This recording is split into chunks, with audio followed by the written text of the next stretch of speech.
Let's get it.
Shalom, everybody. Welcome to Visual Disturbance. I'm your host, Brian Reese. We are back. We haven't been for a while on live, so I'm glad to be back in the channel here and back in the studio. And got a lot to talk about today. All over the place, UFO news we're going to be talking about in our discussion. Got a special guest. I'm going to introduce him here in a minute. Y'all all know who he is, but I got a few announcements before we get started and sponsors. So here we go. So we got Shake and Wake Radio, Miss Ann. God bless you if you're watching and tuning in today. I pray all is well. And then Watts Leather Works. Go check out his stuff. Links in the description. And just can't make this stuff up. Me and him went on a journey yesterday. We're going to be talking about it today in this broadcast. And then also go check out Kentucky's finest Milkman Nephilim Chaser t-shirts. Oh my goodness. You just can't make this stuff up. It's probably my favorite thing that I've got on my merch store. Go check it out. It helps support the channel. And then a few other things. You can, at the very bottom of the page, you can find all the social media and everything that you can contact me in. And then at the very bottom, the coffee website, go check it out when you get an opportunity. It's got a couple things on there, freebie stuff and all kinds of different things that I've drawn and then stuff that Adam's drawn and everything. So, but anyways, here we are today. We're going to be talking about UFO news, and I got a special guest. Guess who it is, everybody? You see him in the chat. Joshua Watts in the house. Let me see if I can get you on there. Yeah, Joshua Watts, there he is. Y'all do it again. Special guest. How you doing, Joshua? Going? Welcome to Visual Disturbance. It's going, man. I'm just, I've been busy today. Had to do some maintenance on some sewing machines and redo some fittings on my air compressor so I can do these bigger builds that I've got building up on my end, and recovering from yesterday. Yesterday was a very fun day. Yeah, I don't know what you was doing yesterday. I don't know. I was out with this guy who's got like the fuzzy sight issue, and we were talking about UFOs and looking for rocks. Spent half the day looking for a rock. He still can't find it. You don't know where it went. But yeah. So, and here I am today. Big shout out to my little baby girl. It's her birthday. She turned 14 today. So happy birthday, Tessa Day. Love. Happy birthday. Yeah. Happy birthday. But yeah, me and Josh went on a little excursion yesterday. Oh, I was just going to say, excuse the mess down here. I'm in my recording studio, and we're still building it out and everything like that. Well, it still looks awesome, and even to me, it looks great. So I have no complaints about it. So, yeah. And but yeah, yesterday, man, what an excursion it was, and we're looking for a mysterious rock that goes along with our documentary that we're working on together. If you want to elaborate, and I haven't really talked about it much on this channel. If you want to kind of give everybody some info on it, just a little bit of just to summarize it and put it in perspective for what we're working on in the next couple of years. That's what it's going to take. Yeah, because it is going to take a couple of years. Just because it's so huge, and there's just a lot that we have to bring together to pull this together. But it's just you guys all know this. I mean, we've been lied to. We all know that we've been lied to about our own history, even about what the word says itself. With all the other translations and things like that. But yeah, this documentary we're working on, we're focusing on America and what the actual truth of America was, and it's pretty nuts. I mean, uh, we've already begun filming. We started filming last summer actually, and it seems like every time we go out to film, something crazy happens. Like we were followed twice from two different locations in two different states, by the way. This last time we were going out to look for a marker stone from what's his name again, Squire Boone, and it was supposed to be in a certain location. It wasn't there. Then we found out that stone was to be moved outside in its own enclave, and it wasn't there. And we went to like all the places that we thought it might be right around there, old and new government buildings. Uh, it's just disappeared. It's almost as if they knew we were coming. And the whole being followed thing, we haven't told anybody where we're going, what we're doing, nothing like that. People are just showing up. It's kind of weird.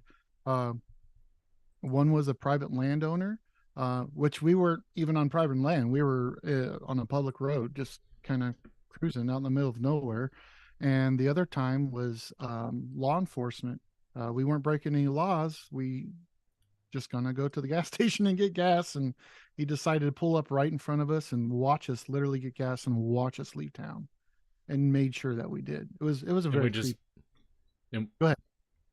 and we left a place too that we was got done filming too. So Oh yeah, literally a that's few minutes later, and then we got right when we pulled out of the driveway parking lot of a public place where you can go. And actually you guys probably already know, because I think Brian um talked about it in a couple of or a video a couple of weeks ago.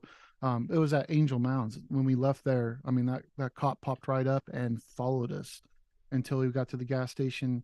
He didn't pull onto the gas station property, but he pulled right in front of us, and sat there and stared at us as we were getting fuel and getting snacks for the ride home, kind of thing. And it was kind of creepy. And then when we left, he went one way, we went the other way, and that was it. I was like, man, it was nuts. But yesterday, just looking for the rock wasn't the only what. I just Oh, yeah, okay. you just can't make this stuff up. Yeah, go Yeah, ahead, Joe. I'm not laughing at you. I'm just laughing at the stuff that we've encountered. and Yeah. then so that wasn't the only thing. We also had our first official interview, um, and that was a very cool experience, but also very weird too. Um, we kind of got a little bit into the paranormal side of things, but we were talking about a certain area that we're focusing our research on, that we're still not going to reveal at this time, because this location isn't known by the public. But I will tell you, there's been a lot of, when I say supernatural things, I'm not talking like ghosts or anything like that, but there has been some Squatch sightings around there. Some tales about hairy men, don't go to the certain cave, that sort of thing. Um, Military applications like Black Hawks literally disappearing into a valley or landing on a certain mound. And there are mounds around there. There's actually Sumerian mounds. Um, the difference between a regular, like a North American Indian mound, I guess that you would probably know it as, um, is it's just a mound, and it might have a little trough and, like a moat, and then a palisade that goes around it, which is just another earthwork. Um, the mound that is out there, and I think there's several of them, they actually have stone that goes all the way around the mounds. Those That particular style of mound goes all the way back to the Sumerians. Those are Sumerian type mounds. So, but there's other. I mean, there's been orbs spotted over it. There's balls of blue light that just kind of stay in this one little area. There's something weird about the water. It's the way it's filtered. There's a creek that comes out of a mountain range in central eastern Kentucky, and that's where it literally starts, and it goes right through this area, but it also passes through a military base, all kinds of weird stuff. It's very interesting. It's getting weirder and weirder as we go, and trying to line everything up in our heads is kind of crazy. So I don't know how much you want me to talk about certain mounds and stuff, but No, it's all good, Joshua. okay, Yeah. okay. So Well, you talked about go yeah, ahead. yeah, it's all good. You remember we had the remember when we had our little UFO sighting that Oh we yeah, talked about yesterday that we oh yeah. seen when we first Want went me to to talk film at about our that? first location? Yeah, go You want- ahead. Yeah, Okay. you don't have to tell where the place was that we was going to, but on the interstate. So this was a very special occasion. Actually, it was the first time we were going out filming. And we had a special guest with us, Adam. You guys all know him from the Midnight Ride. He does all of our 3D art and stuff like that. Very cool guy. We're just in the back, and we're having a Bible discussion actually, and we're just driving along, central Kentucky. And here, Ben's in the front seat with me. Adam's sitting in the middle of the back seat, and he looks down, starts reading. I think it was Revelation 6. We were talking about the creatures that come out with the long hair and the scorpion tails, and Mm-hmm. uh, I'm just driving. I'm not even aware of what Brian's doing. But apparently we were looking at the same spot in the sky because I kept seeing this like silver thing, and it was glinting, and I'm like, well, that's not really a light because it's not, a consistent pattern. And it was broad daylight. It was probably 3 o'clock, 2 o'clock in the afternoon, something like that. And then, I mean, it was probably there for probably 20, 25 seconds, and then just blinked. I mean, I didn't even blink, and it was just gone, just poof, gone. No joke. Like right after that, I'm sitting there going, and Brian looks at me, he goes, tell me you saw that. Tell me you saw that. I'm looking over at him like, what did you see? Like I didn't want to seem like the crazy guy. So he said he saw the same thing. 2 seconds later, this truck swerved. There's like stuff flying out of his truck, and like we almost got killed. And it was crazy. It was crazy. It was a semi. It was a It was a semi, yeah. semi. Yeah, his brakes were Yeah, smokers. dropping stuff. Yeah. Yes, So there was a trailer in front of the semi and ladders and paint. You know, as a paint somebody doing paint or whatever. They had some kind of oh, that's right. contractor or whatever it was. Just had stuff flying. Yeah, Exploded. Yeah, that's right. Yeah, that was crazy. That was some crazy yeah, stuff. yeah. Even and then we got to the location Yeah. that we were going to after that, and oh Oh boy, man. before we set foot on the ground there, uh, I think it was Brian. He's like, boys, we need to. I'll try to do my Brian impression. Boys, we need to do our pray up. We got to pray up before you would touch foot on the ground here. And I'm like, absolutely, because you felt it the second you got there. And oh boy, that place, that place was something else. And when you guys see it on the documentary, maybe one of these days we'll get a teaser done so you can kind of see a little bit of it. And then you go do your own research on this place. Your mind is going to be blown. Yeah, yeah. You, I remember. I was like, guys, I think I'm having a visual disturbance, but I'm having a spiritual. You could feel the spiritual weight upon you as soon as we picked. You know, as soon as we hit the off the main highway there and got onto right as soon as we went through the front gate. I said, man, this place just don't feel right. And then You know I what? did. I said, let's just pray before we leave the vehicle. Yeah, and you know what? It wasn't. I mean, we weren't really that far from Mammoth Caves either. And that's there's a lot of weird stuff that happens in Mammoth. What was it, like a year or two ago that there was a shooting down there, and they're shooting after like a big hairy guy, and it was at night. Yeah, yeah, So that whole yeah. And area, the locals just cover it up. yeah, that whole area down there was strange, man. So apparently this summer we're supposed to be going down there. Actually, I think a friend of ours is going with us, and I know that you recently just went there. But we're going to go down there and check that out, and who knows, that might wind up being incorporated in there too. I do have an assignment from David that I have to go to another cave system here in Indiana, southern Indiana, because there is possibly a dragon skeleton there of all things. And you and I, Brian, were talking about this particular cave system, and you have a theory because you had talked to like one of the park rangers or whatever they're called, the people taking on the tours, tour guides. And your theory, if I remember right, after speaking to him, is that the cave up here is connected to the caves down in Mammoth Caves, which is very far away. Absolutely. All right, my wife is coming Yeah, down the stairs absolutely. right now, and she's look, huh? No, I'm live right now. Everybody say hi, Jody. Come here. Come here. No, this is visual disturbance Oh right here. no, here we go. This is Come visual here. disturbance. Come here. Come here. Lean down. Look what she is bringing me. No, no, no. Look. It's like, baby, you hungry. You're losing all your weight. We gotta feed you. I'll just set. Oh man. You want to actually take it, put it like some Tupperware. We got visual disturbance down here. We got dogs down here now and everything. He walked down and looked at me like, Yeah, what you just right? Oh. We've seen too much of each other the last 24 hours, so yeah. Oh, dude, I can it's never starting to rub off. You crack me up more than anybody I've ever met in my entire life. So I can never see too much of you, bro.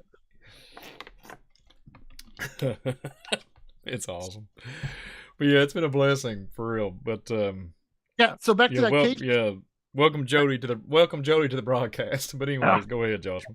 Yeah, so back to that case system. So you did have a theory, or you had talked to a docent or somebody at one of the caves that are up here in southern Indiana, and you tell the story. You asked a question, do you think, and then he gave you some information on that, which I thought was very interesting.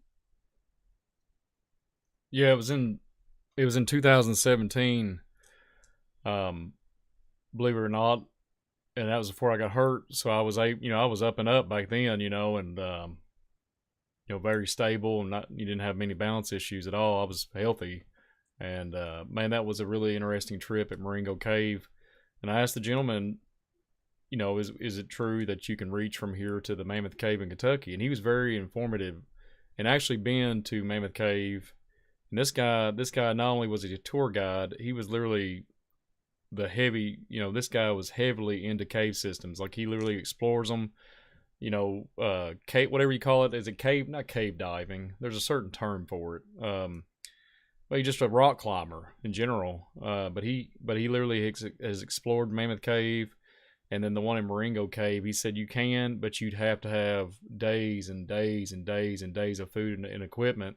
And he said there'll be like cracks and crevices where you couldn't, like claustrophobic people could not survive, and you would have like literally inches, not even just centimeters around you, sliding through cracks and crevices. Like, if you was claustrophobic, you'd have a panic attack. And he was saying, I asked him back then in 2017, he's like, yeah, absolutely, you can, if you was an experienced climber and you knew what to do, and you as far as the ins and outs and safety equipment, it would take forever. And if you'd have to have a big party of people, survival and the food narrative and then the equipment. But you could possibly make it to Mammoth Cave. And he was 100%. He looked at me. He's like, yeah, absolutely. But he said, you would probably, either a lot of people would pass away because it's a very dangerous journey. But my point was, just in general, if you had the equipment or the machine power to pull it off, it'd be, if you just had a straight shot, like Josh was saying, straight shot. And then I keep continuing and listening to and researching. I've even heard, Josh, from Mammoth Cave all the way to Peru, all the way to Antarctica. Like, it's just a straight line at an angle. Yeah, to Peru, it literally, and that's what, I haven't really, here we are doing a documentary together, and I haven't threw this out here, but that's why when I look at the data that I look at, and there's Peru and the Tartarian and the Peru narrative in my area, and especially out toward where you're referring to in Mammoth Cave, there's been documentation of a mummification of people from Peru in our area in Kentucky. So why is that? And that was in cave systems. So then when I started looking into the narrative of Mammoth Cave, Peru, and then Antarctica. Mm-hmm. Well, and what else is pretty interesting, Peru, that it's kind of close to a certain sect of people down there, the Aztecs, and how they're really tied up here. Some of the artifacts that have been found in the county that I even live in are Aztecian. I mean, they you can't deny it. You remember I texted you about a week ago some of those pictures of the little Oh yeah. figure Panther people and stuff like that that come out of here. Um, what I'm waiting to find out, and I think I have a couple places I'm going to go check out. Just as far as study kind of goes, um, is the balls, the big round, the spherical balls they find. Yeah. You see, heard about them like in Asia and stuff like that. But there are some in South America, and they some have been found here, although they're not as big. And there are theories that I've read, and some of them kind of seem like they're a little bit out there, but that those are the balls of light that you would see, like they call them around here the Ohio orbs. Um, there's no tool marks on these balls; they're just stone like granite. And listen, I come from California. That entire state is either sand or granite, as far as their dirt goes. Well, a little bit of clay too, but um, out here, there's not a whole lot of granite. There's like, maybe a quarry or something like that, but the dirt here is like layered mud that turns into sandstone. It's completely different kind of thing. So to find a perfectly round or perfectly spherical um, stone ball with no tool marks on it, out in the middle of nowhere when you're just walking around in the woods looking for squatch or something, like where do these come from? The other interesting theory that you and I had both come up with quite a while ago, actually, um, that the Ohio orb lights that you see generally in the Ohio Valley, they generally pop up where there's a sinkhole or where or along the river, the cave openings. Um, there's a lot over the Hoosier Forest, National Forest. And there's sinkholes out here too. Like there's more sinkholes in the Hoosier National Forest. I think this is what I think I remember reading this. But there's more sinkholes in the Hoosier National Forest than there are in Florida, the state of Florida. And I haven't seen them yet myself. I do plan on going up the German Ridge Trail and seeing if I can see any of these as the weather gets a little bit better and I'm not going to get rained on or frozen or struck by lightning. But there are areas up there where there are these sinkholes, and the forestry department apparently just fences them off, doesn't give you any information about it, says you can't go there, and that's that. Very weird. Well, Very speaking of speaking of a solid object, you remember a couple months ago, it might have been 2 months ago, with the Russian narrative, where they shot down a unidentified flying object, and they said it was a solid sphere.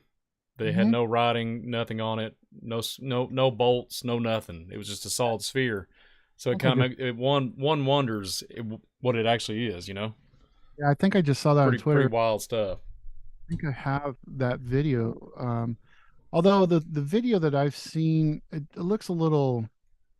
Yeah, I think this is it. I don't know if this is the Russian video. You guys have probably seen this. Here, I'll share my screen, Brian. So if you want to shut me off just in case, give me a quick second here and share, and there you go, and share. So yeah, this video right here plays through. Now I don't know if this is Blender, someone playing around, took some footage with their cell phone and decided to add it in there, but there's one of the spheres right there. And then suddenly you have a jet. Now, what's kind of strange and interesting about this is you've had certain experiences just going out into your backyard doing a little gardening, and then you'll see a little flash in the sky and it cruises by real quick. And then suddenly you'll have 4 or 5 fighter jets like 20 seconds behind it, full afterburner going after these things. I'll stop sharing my screen now. Oh, okay. Well, the So yeah, I didn't have enough time where it was so fast, and that day that happened on a Sabbath. That happened so quickly. I couldn't even. It was just so quick. I couldn't even have enough time to react to get a camera or anything to be able to record anything. But that went on for 15 plus minutes because it was literally probably 5 rounds around the house, around the perimeter of I mean, literally the whole county, like 5 times fighter jets flying around in a circular formation with all these things in the air, and everything was phenomenal. And it's just, and then like I told you, they was saying it was the UK ball game. They said it was Oh, the football game, but but they were chasing an object. but here's the kick. Yeah, they was chasing an object because I seen all the you could see all these orbs and stuff in the sky and all this different. There was different fighter jets and different colors and different shiny flashes and shapes. And then it's what I'm saying. It doesn't make any sense. And then the so-called game was an hour away from this distance. And I had people that I knew that went there, and they was there for the opening of the game, the opening kickoff, and there was nobody there was no Air Force or anything flying over. Yeah. The what was going on at my house was definitely not. They was not in formation. It was sporadic. It was sporadic. There was different. Sorry, I don't mean to cut you off there, but what I find really interesting though is the amount of sightings in your general area. So I mean, you do have there is a military base out there. You do have the Pinnacles out there, which is an odd place in of itself. It's just kind of this kind of mountain range in the middle of nowhere. In California, we would call those butte type mountains. So which are small, but not too far from where you live is one of the places that we're putting a huge amount of study and research into that you guys will eventually see. I mean, I wish we could just tell you what it is, but we don't want a bunch of people flooding over there or more people trying to watch the area kind of thing. But you also, we interviewed a person that lives like literally maybe a mile or two away from this particular area. And he was the guy that we interviewed yesterday, and he has daily UFO sightings, almost like literally almost like clockwork. 5 o'clock in the morning, he can sit there and watching them. They're coming from the south, where that area is that we're talking about, and just darting north. I mean, just boom, gone. I haven't reviewed all of the footage yet, so I can't remember what he had said, how long ago this was. So you might remember, Brian, but there was one instance where oh no, I do remember. It was the day before the lockdowns with the whole COVID thing. The gentleman that we interviewed, who is super kind, by the way, and very just matter of fact with with what he was telling us. I think it was 40 minutes. He said there were like fleets just, but they were coming from the east, going westward. What do you say to that? That was, I mean, for 40 minutes. I mean, it was a constant thing, and I asked him, I said, so we're like, there are any trails behind it? Like, maybe it was just a meteor shower kind of thing. And he's like, no, he goes, actually, I was actually scared because you could see these things. They were almost like in a formation, but they were also moving around in formation, and they were just cruising by. Like, and there was just dozens of them, for 40 minutes going by. Well, if you have not seen here recently, they're talking about, I think it might have been a month ago. I think it was 100+ ships, like crafts, that was caught on a radar detective system, and they was headed all the way to Antarctica. Remember? Did you see that? It was just, it came up and it was kind of gone. Yeah, it was they literally had them on radar going all the way down to Antarctica, and then poof, they vanished. So and again, right it over happened again. Yeah, but this time they're calling it a meteor shower. It actually happened in Sacramento, like right 20 Oh, in minutes from. California though, not yeah, the California though day. Yeah, yeah, yeah. I'm like, I yeah, seen that. that. Hmm. But at the same time, I was like, that also looks like something that might have been shot down because there's a lot of fire with that. I'm trying to find it because I just had it here. Um, yeah, here it is. I'll go ahead and share my screen again, Brian, and you can tell me when you're ready to put it up there. But You can go ahead. okay. So yeah, I think I'm sharing now. Am I? Is it sharing on your end? Boom, boom. It's up. There's a Okay. little bit of static. There's a little bit of static in your mic, by the way, just a Oh, little bit. It's I not got nothing. close. I'm not trying. Yeah, you got closer to the mic. It's clipping. It's kind of. I think it's funny, but yeah, there No, you it's. go. I just want to make sure that you knew about it. Oh yeah, yeah, Yeah. yeah. But yeah, there you There's go. the. No, there's the. There's a weird delay on my end, Brian. So, um, just if just Yeah, I cut me. noticed. I noticed that, but it's all right. Yeah, but there it is. It's That's totally fine. But that's the space junk, Joshua. yeah, yeah. But if you notice though, it's That's what not. the news said. But you go ahead and elaborate on it. Yeah, go Yeah. ahead. I'll let you talk. Yeah, I know there's a So the little delay. Sacramento, there's a lot of light in Sacramento. There's like light pollution. So like you hardly ever saw stars. It's a pretty big city. We're like an hour and a half from San Francisco. Um, so, but what's really odd about this is when he did toward the end of the video here, let me just kind of get like this and I'll just move it. You notice it shows a peak of a house right here. And from that peak of the house, those things aren't going downward. Now, at the beginning of the video, it did look like they're going downward, but over here, it's like they're changing direction. So I don't know. When I first saw this, I was like, oh, it's something got shot down. I don't think this is a meteor. There's not a long enough trail. Um, Nothing like that. But my knee jerk reaction to this or biblical reaction is like, I wonder if some stars got knocked out. They're sent down here now to serve out their punishment, kind of like what we're told in the Bible about other angels or stars that have been knocked down, like bolts of lightning, that sort of thing. Yeah, so I'll stop sharing. But this was just I wonder if there's a date on this. Yeah, March 17th, Sacramento, California.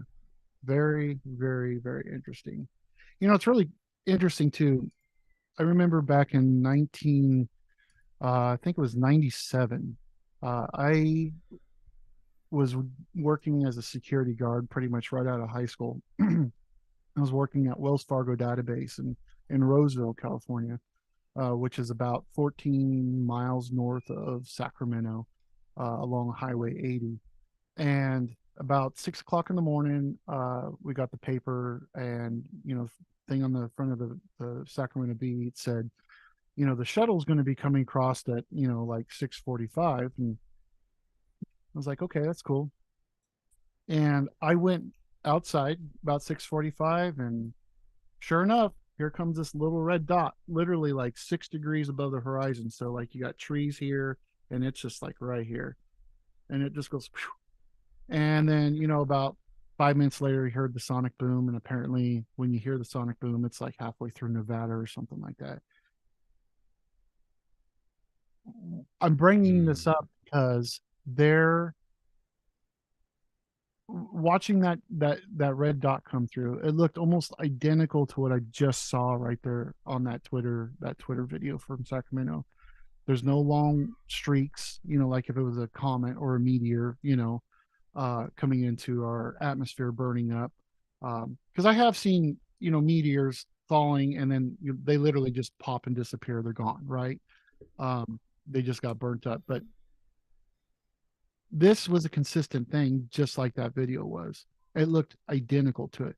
So I'm kind of thinking, Trump's space wars or something, or shooting something down, or the Chinese are shooting lasers at some, I don't know, but it didn't look like a meteor shower. I've seen meteor showers before. I've been on top of Mount Lassen. I've seen meteor showers. I've been on top of Shasta and seen meteor showers like where there's no light Mm, pollution, 9,000 feet up.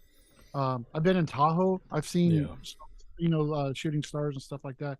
It's not. It's not this. It's not this. Mm. Well, it's between when I seen the footage you just shown on Twitter. I just can't help it. If you've seen some of the stuff that I've looked into in the folklore and the giant narrative with the comets, some of the stories, remember that Standing Stones I did, on that Ring of Brogard, they talk about the folklore of literally giants coming down and landing, and they would interact with the other giants, and they would be petrified, turned to stone, all this stuff because of these great rays of the sun. Oh So yeah. it looks like what you just, what I'm saying? I mean, it is what Yes. it is. I mean, And I just sent you a there's, video the other night. I'm like, you got to watch this before I come over.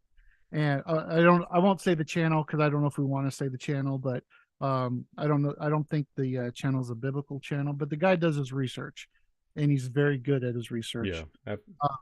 But the one of the things that it was talking about North American giants, and when like the lands were discovered and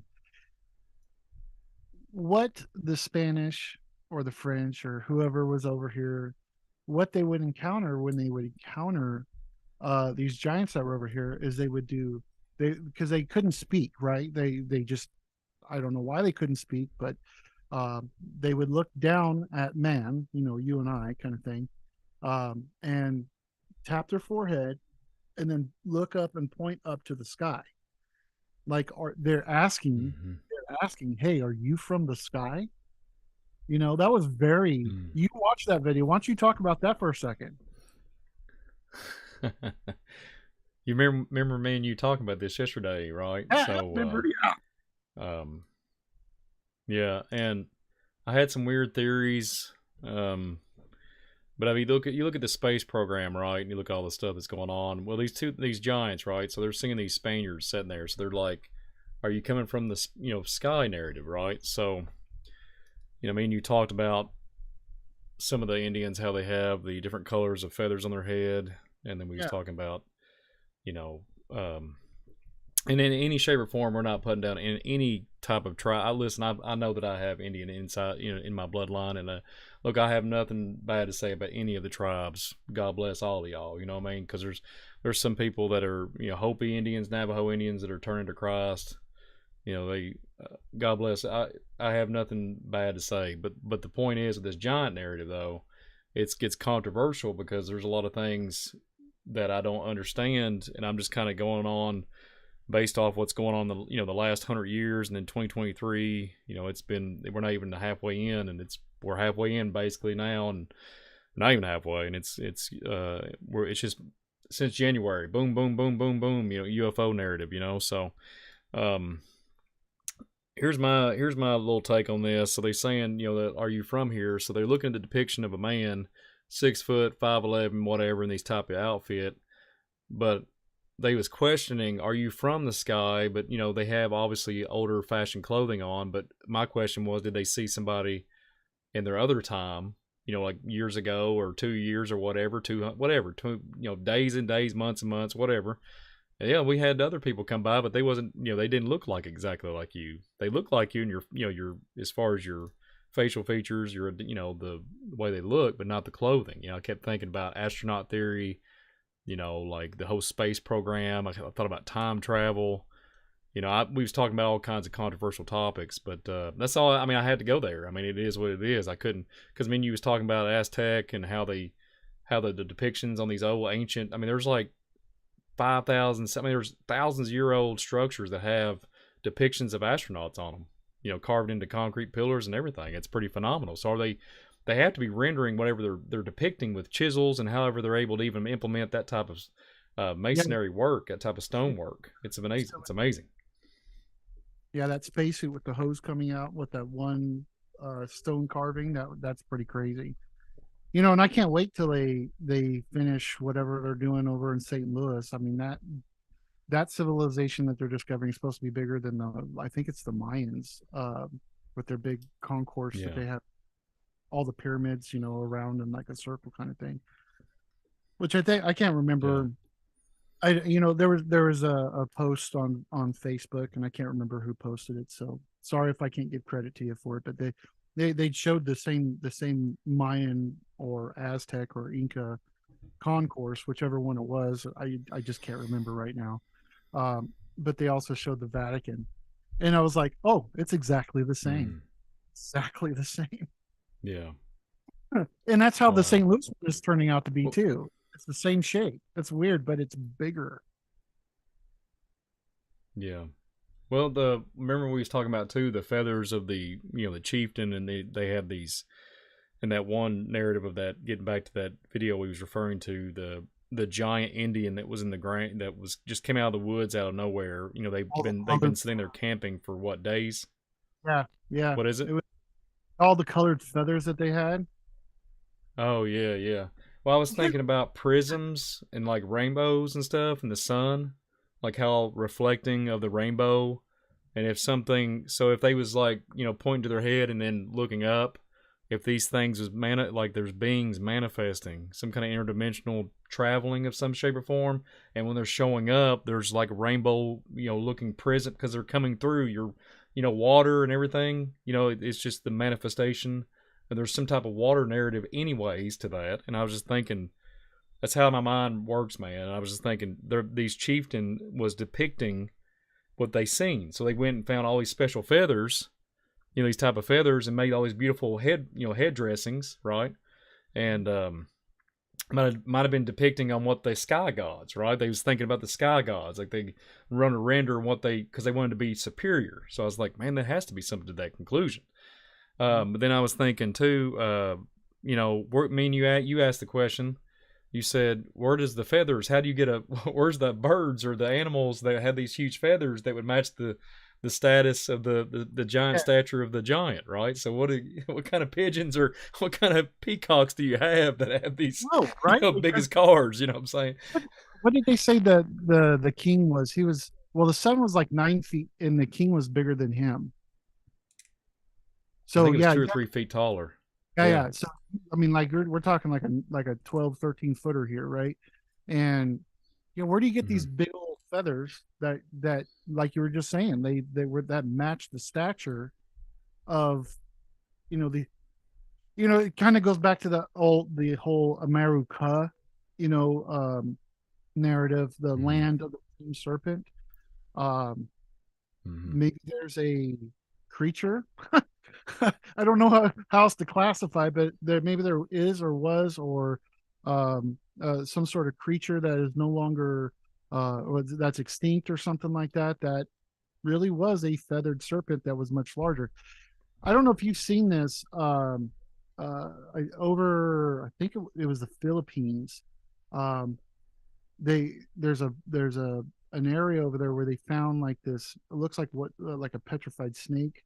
Um, so I watched, because I'd seen a couple pictures of it on Facebook and on Twitter and a couple other places, and so I went and looked it up, and I was looking at a documentary about it, and it wasn't really a documentary. It was just like, here's the latest information about this place, and it is a real place. It's not computer generated or anything like that. The images are real, because I also saw moving video with it, so it wasn't just static images that could have been manipulated. Um, but the I think it was the Philippines government, when they caught on to what was, all these people they're going out to this area to see this thing, right? And it's like a series of caves, or like gullies, like almost like if you're walking through Petra, where the Indiana Jones shot is. So you got, or like you're in Utah, you're walking through these like little canyons, so it's that kind of environment. But um, the Philippine government blocked all that off. Now you no longer can go there, which I just was like, wow. But Mm-hmm. this is a massive serpent, like a massive serpent. So maybe we really did have something like that over here, Um, I don't know. Yeah, Brian, you know my feelings about America and the history of it and what land I think this is.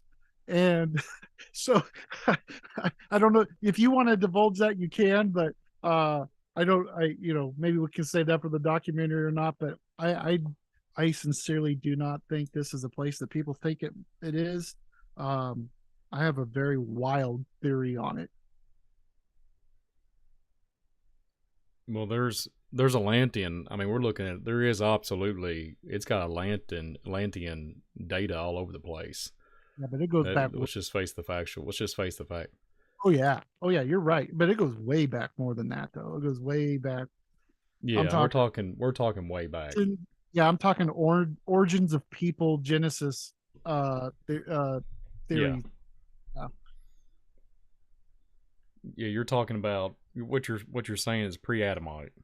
What you Yeah, refer to. antediluvian for Yeah, sure. Hmm. antediluvian. Yeah, Yeah, the whole Pangea yeah. idea. I totally, who knows Mm, what this realm of existence looked like pre-flood. mm. So it's just one of those interesting It's things. interesting. I don't really buy into the whole ice bridge narrative. Um, there's too many Mm-hmm. similarities. Whether you're a globe believer or a flat Earth believer, it doesn't really matter. But there are so many similarities to cultures. Matter of fact, I'm going through a book right now. It's called The Golden Bough. I'm about actually now I'm about three-quarters of the way through it. All the cultures all over the world. They all have like the same, I guess you could call them like superstitions or magical whatever, superstition things. Um you look at structures. I mean, you got the Egyptian pyramids, and then over here you've got the Mayan pyramids. You have giant effigies of people, but they're giants with giant heads, like their heads aren't proportionate to the body. And the Galapagos, um, but you also have the same thing, like these giant statues of Anubis or whatever in Egypt. um, Same thing with Greece, Romans. uh, they perfected that. The Greeks and the Romans perfected the chiseling out of a body or something, but not all those chiseled bodies are all David and that size of an actual human. Some Mm. of them are gigantic. So I just don't buy the narrative of it. Well, Go ahead. well the Atlantean narrative in Atlantis. I keep hearing about these. There's these certain types of characters in Atlantis. Okay, so and some of them would be categorized as good, some would be categorized as bad. But they had one thing: they was large, they was taller in stature, and then they'd have 6 fingers. Isn't that interesting? Yeah. So there's something to that. Well, I mean, That's a genetic the whole trait. Atlantic narrative any by itself anyway is a completely, so like if you really go look, right, like try to figure out who the Atlanteans were. Were they a people unto themselves? Are they maybe another people that we know by a different name? Personally, I'm gonna just tell you, Mm-hmm. I personally think they're Phoenicians. With the whole red ochre situation, their skin was red. Even though the Greeks were like, "Hey, we're the rulers of the sea here," they were never allowed to go past the Straits of Gibraltar. And you have to ask yourself, well, why weren't they ever allowed to go past the Straits of Gibraltar? Because there was another outside force that would do trading and go from here to there. Uh, Mm. and it has been documented that it has been, these people with red ochre. They would rub red ochre all over their skin. Um, but also it's also been documented that the Phoenicians did the same thing. Oddly enough, right here, about 4 hours north from where I live, um, there have been 9, 10 footers up there found with hardened copper armor all over their body. And to harden copper, by the way, you beat it. You don't fire it and then cool it. You beat it, and that it's called work hardening copper. But they would have these full armor outfits, and they're buried in their mounds, sitting in a fetal position, heads turned to right, with usually 13 humans skeletons around them, with the amount of dirt on top of them. But inside there, the other thing that they also found in there was red ochre, large amounts of red ochre and small amounts of yellow ochre. So yeah, I personally think that the Phoenicians were the Atlanteans, and pre-flood, I think they were, just as the Bible tells it, they were a culture that was genetically modified. They had crossed over a little bit too many times with things they shouldn't have been mixing and crossing with, and some of them got through the flood, I guess. I don't know. I'm not going to argue with anybody on it. It's just think of Josh, not any weird theories or anything. It's just the things that I'm putting together. You know what I mean? Yeah, yeah. Well, I know that. Remember we had that discussion about the copper armor, and speaking of Phoenicians in the Atlantean, the emerald tablets. I don't subscribe to this stuff, but I do research it. Thoth. Remember, me and you was having that conversation the other day on the phone. Well, yeah, I'm getting my days mixed up. But he talks about the Phoenicians in some of his writings. He talks about the Phoenicians, and when he actually was, I guess, conversing with them or collecting data, and in my opinion, from what I've read, he was actually getting information from them. So there's something going on there. There's something going on there. Sumerian Thoth. I'm talking about the Anunnaki Atlantean Thoth. Oh, yeah. So yeah, I mean that would be considered the Sumerian one. Yeah. Well, I mean, you go back. Sumerian, yeah. Yeah, you go back and you read the Epic of Gilgamesh. That thing's all like basically Star Wars. They come down here from Saturn. We got the mothership, like the government's trying to the mothership up there in the solar system. And they build rocket towers and stuff down here. And of course, the Anunnaki, the gray aliens, yeah. So it doesn't surprise me at all. Whether it's a man with some bird head thing on his, like a helmet, that he can communicate with these space dwellers or whatever you want to call them, or it's an actual like Nephilim type creature, hybrid, man, bird, predator, prey, raptor, T-Rex, whatever. Well, I had a theory on the whole copper body, the whole copper armored suit. Remember we talked about that? Yeah. About it being it would disrupt frequencies of technology if he was cloaking. Mm-hmm. And if the giants caught onto that and they could see their prey, they could see somebody that was trying to go after them that was in cloaking device technology. Which it sounds kind of crazy, but that's a theory of mine. And then they could have, it's for offensive purposes, so to speak, or defensive purposes. I'm sorry, and then you're basically able to see your enemy and then fight, and then hunt them out. Because it disrupts their cloaking mechanism. But yeah, it's just a throw out there of visual disturbance world. But there's also something else interesting about copper. I mean, so like with acoustic instruments, like just a regular acoustic guitar, you can get different types of strings, and one of the types of strings you can get is a copper string because copper resonates, right? And copper has a very good resonance. It's actually a pretty sharp sound especially when you restring your guitar and you put new copper strings on it, and it has a really sharp kind of sound, but it does resonate. And what's really interesting is copper will resonate pretty much at any frequency. I don't want to get like too much into the science of how sound works and stuff like that, because I'll put a bunch of people to sleep. But it can resonate even with infrasound. So infrasound is pretty much anything below 20 hertz, which is basically the maximum lowest level that a human ear can hear before you start getting into that. What do they call it? There's a word, basically a certain kind of fear, like a terror you get inside. Sometimes you go into the woods, and you're like, I'm starting to get like this really scared feeling. Someone's watching me. Maybe there's this, this place isn't a good place to be in, kind of thing.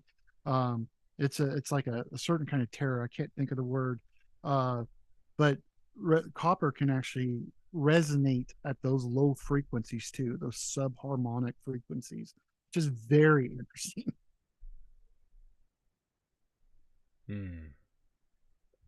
Yeah, I mean, there's, that's like just, kind of playing off of that.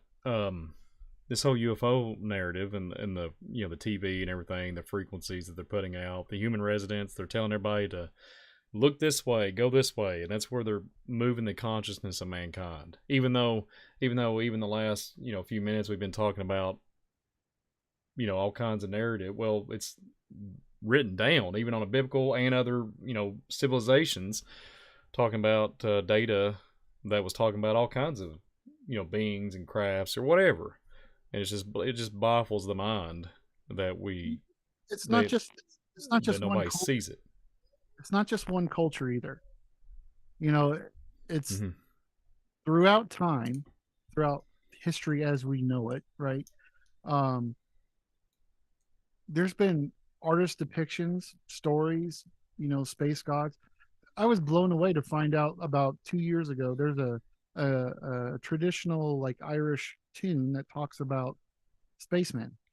I mean, and it's like a happy let's go dance or something, kind of tune. But they literally call them spacemen. I was like, this Irish, like you're going to go get drunk in the pub or something like that, and they're going to start singing about spacemen, but I mean, it goes way back. I mean, most of us, who study this stuff know that, Sumerian language is the oldest written language that we have, period.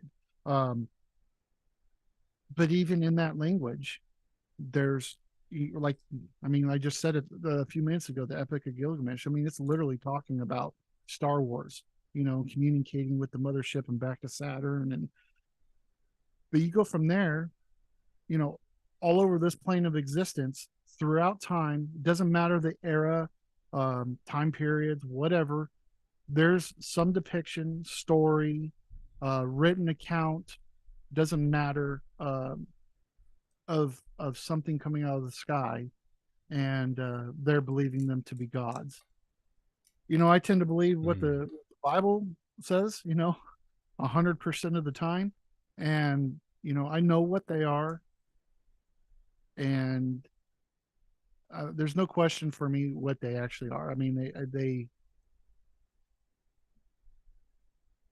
I can see how the world is going to be deceived, and it's very, very sad. Yeah. Especially when we've been given authority to fight it.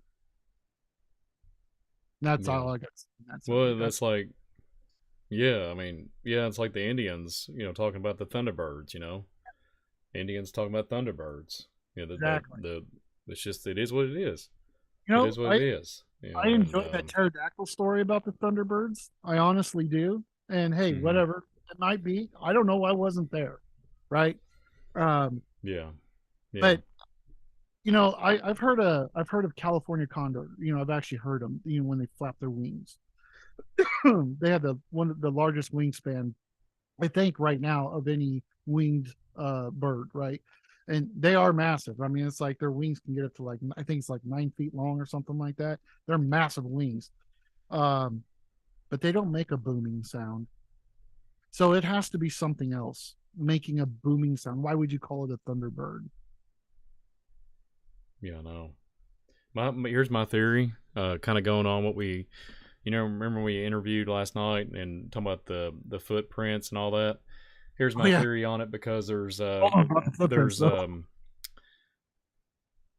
I know you're not talking about footprints, but here's my theory on it. There's raptors and raptor claws, dinosaur shaped feet that are looks like they just melted into the granite or to the concrete, into the rock, and it's like, how did they get perfectly preserved like that?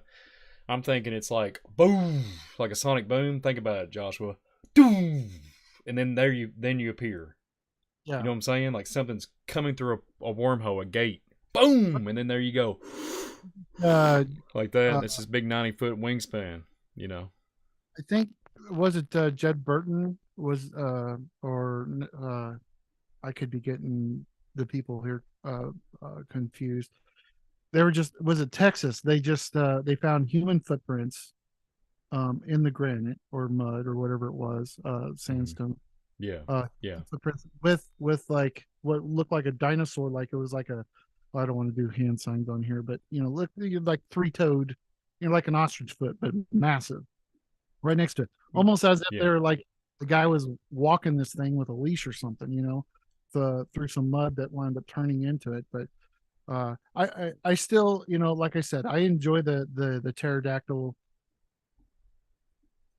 theory on that. I just don't think it was animal in nature, quote unquote nature, but I think it Yeah. was mechanical that had to make that boom. I mean, a lot of us have heard sonic booms. I mean, you can hear it on, watch it happen and hear it on YouTube and stuff.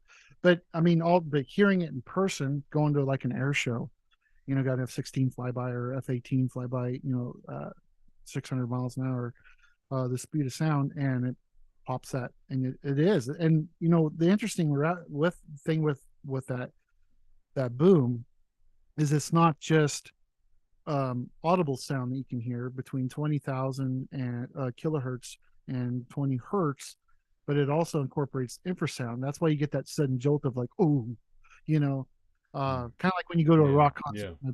the bass drums kicking and you can feel it in your chest. That's infrasound Yeah. being produced Yeah. by the soldiers there at the show. Well, they do it in the movies and everything. They're always depicting you see you got electric coming down out of the sky, and then all of a sudden Terminator shows up or whatever, right? And Back to the Future, always depictions, and it's all the different noises and stuff, and all the sound effects. And I mean, it is what it is. I mean, I know I'm bringing up Oh, that's fine, but probably isn't it just interesting goofy that old the world movies, always but isn't it interesting though that the world always depicts those this electrical kind of thing with UFOs and stuff, uh and it has electricity involved, and the Bible tells us mhm. about powers and principalities in the air. When it says powers, I'm thinking like actual power, like electrical power. There's tons of static Yeah, electricity. yeah, exactly, I mean, there's all forms of exactly, types exactly. of lightning. We got the sprites that go up and not down. You have to wonder Yeah, why those yeah, sprites go up, absolutely. and they seem to plume too, like at one surface. Gee, I wonder why that is. Hmm. Yeah, because you can't go too far up. Mm-hmm. Mm-hmm. So anyway, It's folks, we crazy, got Joshua. we got like I said, this documentary we're working on. It's getting crazier and crazier.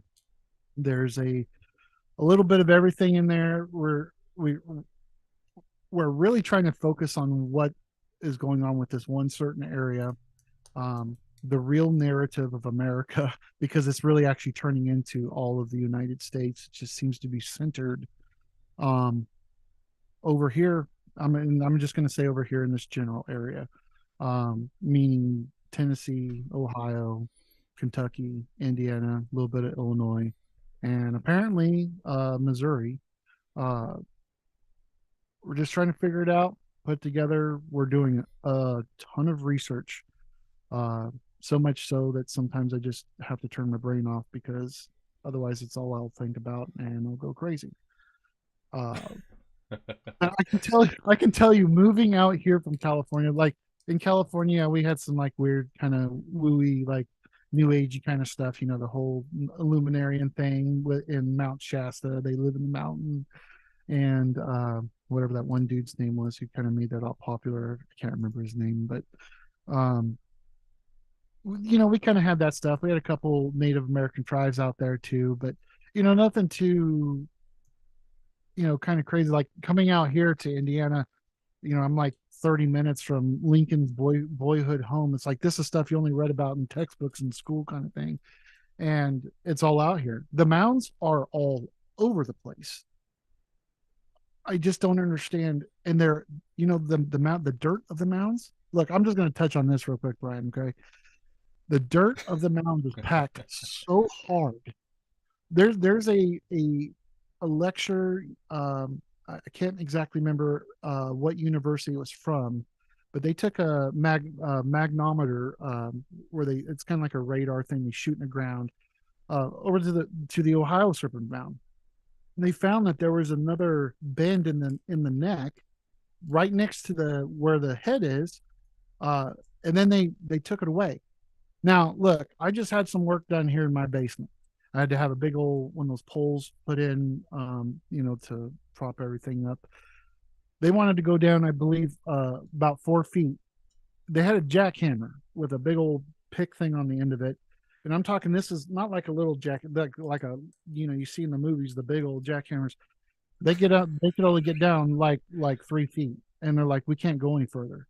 I'm all, is he hitting rock? He's like, no, the dirt's just too hard. So I'm thinking to myself, how did these people remove this packed earth? Now, some of the research that we've been doing, I've been cataloging where these mounds are, and I have found some very interesting locations. One location, can I give out this information, Brian? Why not? Why not, Joshua? Okay. One location. Well, just say kind of where. Just say what county it in, or just, just go there. Yeah. There's two locations in Mount Vernon. I'll put it that way. One is right next to the producer of the old Kufi shot. I'll just call it that. I hope that's cool. But they are one of the main producers of it, and no joke, this property's fenced off, completely fenced off. You can't gain access to the place. I'm going to try to fly over it.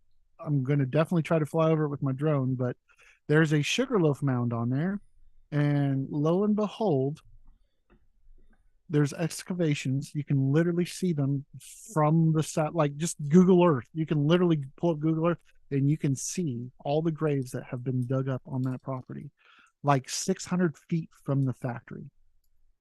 It's the weirdest thing. Now you go to the west side of Mount Vernon. There's another very big company over there.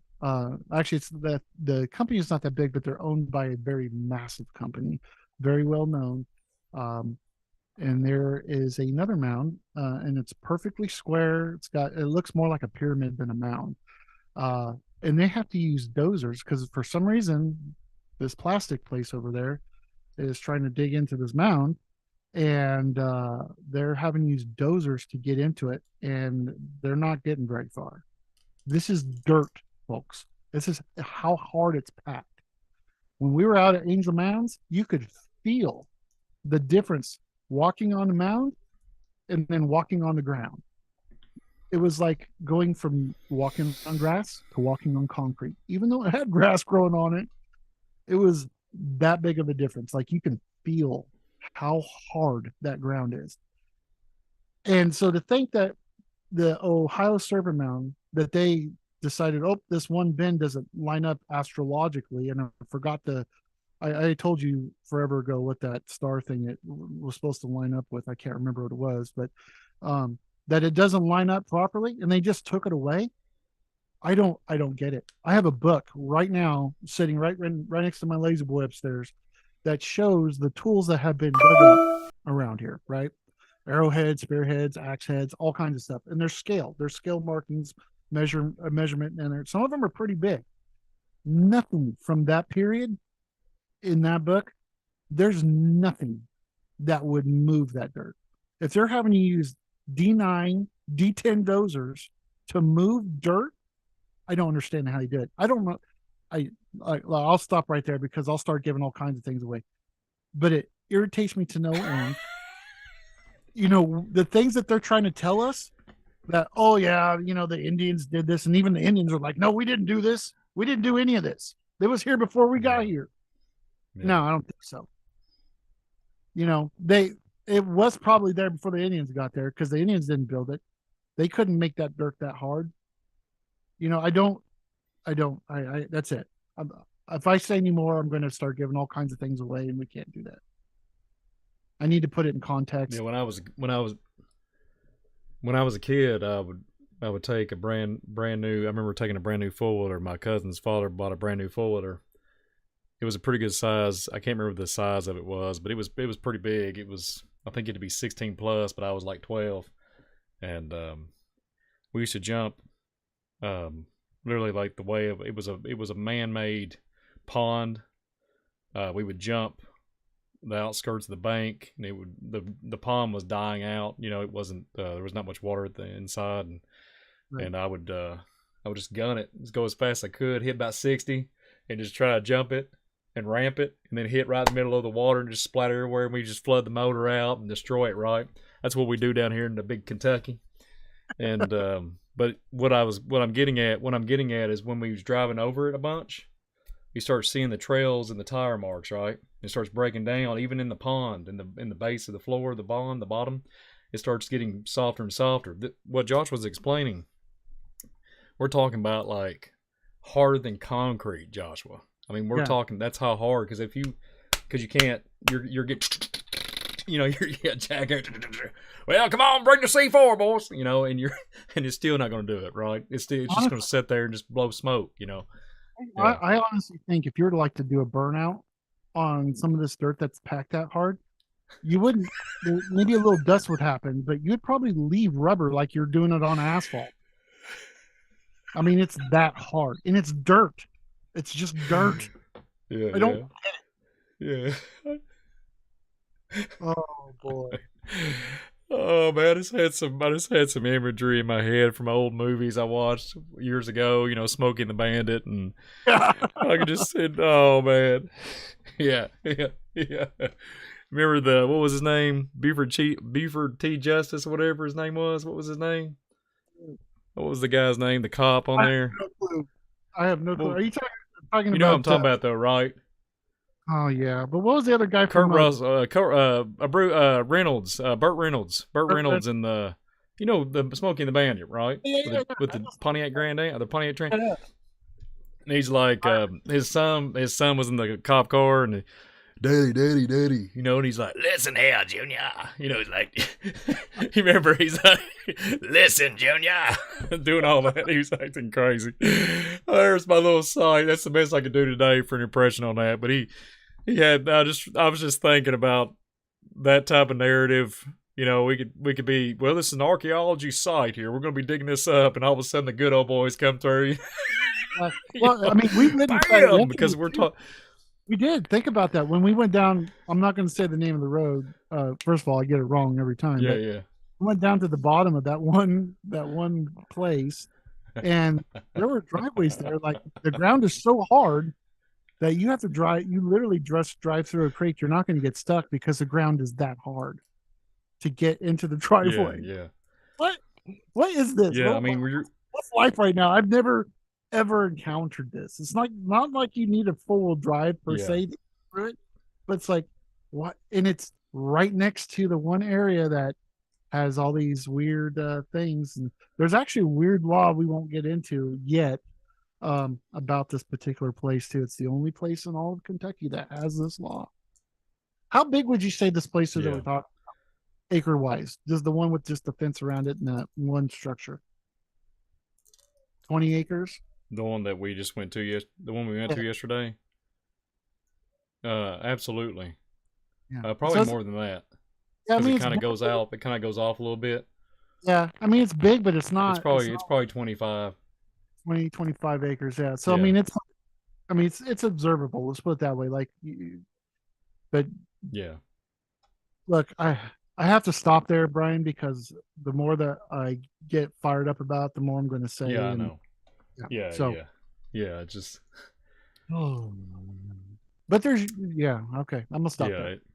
Hey, listen, I think I'm gonna go ahead and pop off here, and the reason why is I got a little girl up there. She turned 14 today, and I'm gonna go. Yeah, I'm gonna stay on for everybody. I'm gonna stay on, but Joshua, thank you for your time, and tell everybody what you're working on as far as tell everybody what you're working on with your business. Well, right now. Anything? Well, yeah, I got some builds. I got actually quite a bit of inquiries from the new Shimada I made for myself. I actually made it from a broken one. And Seems like everybody likes the wider version of it. You know, the double stacked layers with the rivets. It does look cooler. So I got some inquiries about that maybe different colors. Working on those, so hopefully you'll see Yeah. those on the website soon. I'm working on a I don't even know what to call the seat, some sort of seat. I'm gonna fill it with the hard black eyed peas. It's like a bean bag almost, but made out of leather. Bible covers, Bible covers coming in like crazy. Holster cover or holsters for specific types of guns with certain attachments on them, and there's a lot of math that's going on right now in the Watts That's shop. awesome. Yeah, maybe one of these days if I'm That's ever awesome. again, I'll do the show from out there so you guys can see, the nice Watts leather logo that Adam flew all the way out here to paint for me. By the way, it was kind of cool. But maybe I'll do a show out there with you. Absolutely. Cool, man. Absolutely. All right, well, listen, Brian, I love you. Everybody in the chat. Park the car, Junior. Park the car, Junior. Park the car. I'll see you, Joshua. All right, Bubba. Shalom, everybody. I love you all. I'll talk to you all later. See you, Joshua. Anyways, everybody. See you, Joshua. I am staying on, everybody. Welcome to Visual Disturbance. If it's not going to mess up on me, thank you, Stephen Wilson, and I think Hippie Hebrew. God bless you all. Well, I hope it's here we are. We're still live. Yeah, we're still live. But yeah, I'm having everybody's still here. Okay, good. But anyways, it's starting to lag out on me. That's okay. But anyways, so here's what I was going to talk about today. A couple things. Let me bring it up here if I can. Let's see. UFO. So anyways, I was going to talk about a few things before we get off here. I'll be on for probably another 30 minutes because I got a few things to talk about. So this is all over the place, UFO news. Joshua was kind enough to talk about what we've been working on, the documentary, and we've been throwing out all kinds of stuff, UFO phenomenon and whatnot. So get this, you all. So just can't make this stuff up. All the narratives right now, they're talking about, Joshua mentioned the California narrative with this, with the so-called space junk, all this stuff. There's all this ex-Navy pilots coming out, everything, right? So I've been doing a lot of research on a certain topic, and I'm doing in the future, a couple months down the road, we're going to be doing something on another platform, and I'm working on just a bunch of stuff to do with America and Atlantis alone. So anyways, so I want to talk about something. So has anybody ever heard of like the Nagas? All we'd be going way back. Okay, we're talking about some, and there's a Cherokee narrative, with their prophecy, this whole Atlantean war of the gods, etc. And I just want to bring something up that when they're talking about this mothership that is in our orbit or whatever,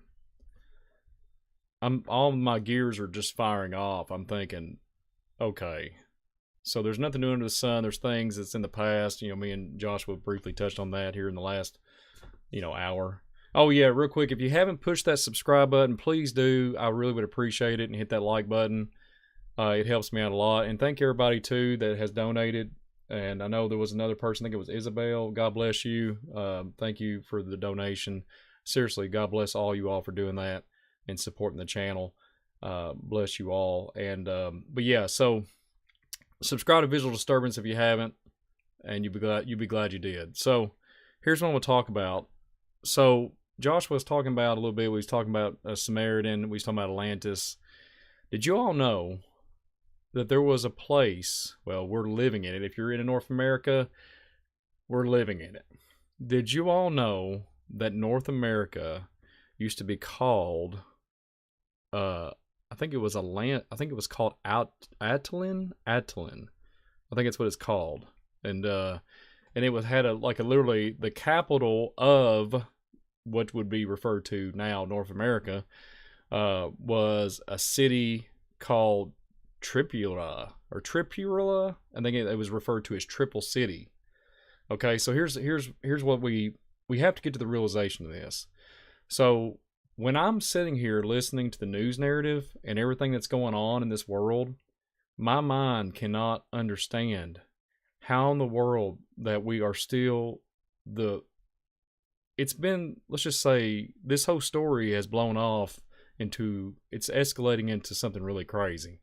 And the data and everything with the three later agencies and everything was talking about this narrative way back, even before the 60s, the whole so-called moon landing and all that. In the 40s, so forth and so forth. I've even heard there's data from, World War One, World War Two, that the same stuff was going on. We got ships in the air, we got all this stuff. So getting back to this Atlantean war that happened thousands of years ago, supposedly. A lot of people consider it folklore. A lot of people think it's just, looks a storybook or whatever, just magical make-believe. I hate to use that terminology. But yeah, that loud sound, I'm so sorry it keeps popping off there and making everybody, your ears bleed there. I'm sorry about that. Let me cut that off real quick because it's going to mess everything up, me talking. Anyways, so there we are. We're better now.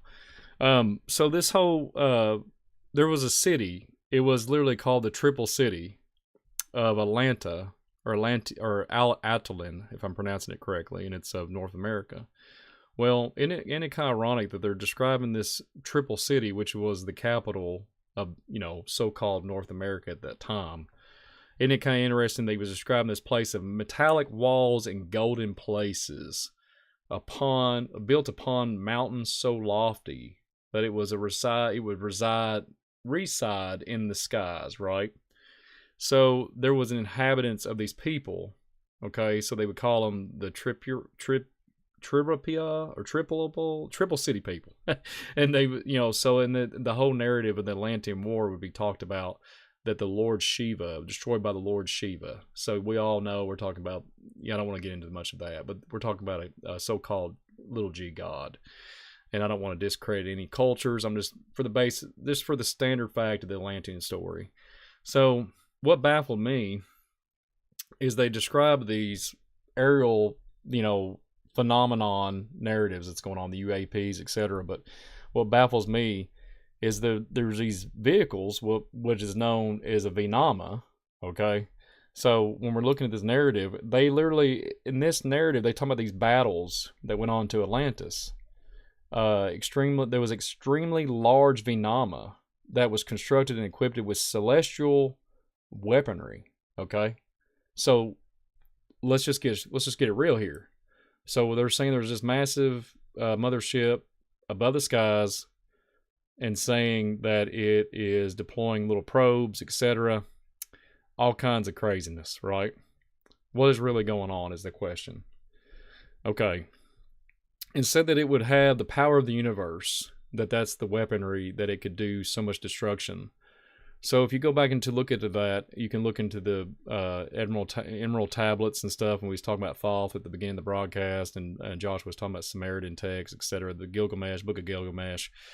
And they're talking about this universal power, which they talk about in the Thoth narrative. I think in the Emerald tablets, it talks about the Philosopher's Stone, I think, Philosopher's Stone. I think that's how you pronounce it. Talking about immortality, but it was like the power of the universe, like this universal language, all this stuff. It's pretty phenomenal stuff. So, anyways, this celestial vehicle would ascend from the heavens, fully armored with powerful celestial weapons, flying toward its enemies, streaks from the skies and ends, and it was talking about how that a little g god war, and that this capital city of Atlantean of North America was sending this entire rebellious race of Ashuras, I think that's how you say it, Ashuras, burning to the bottom of the Western Ocean. Well, no joke.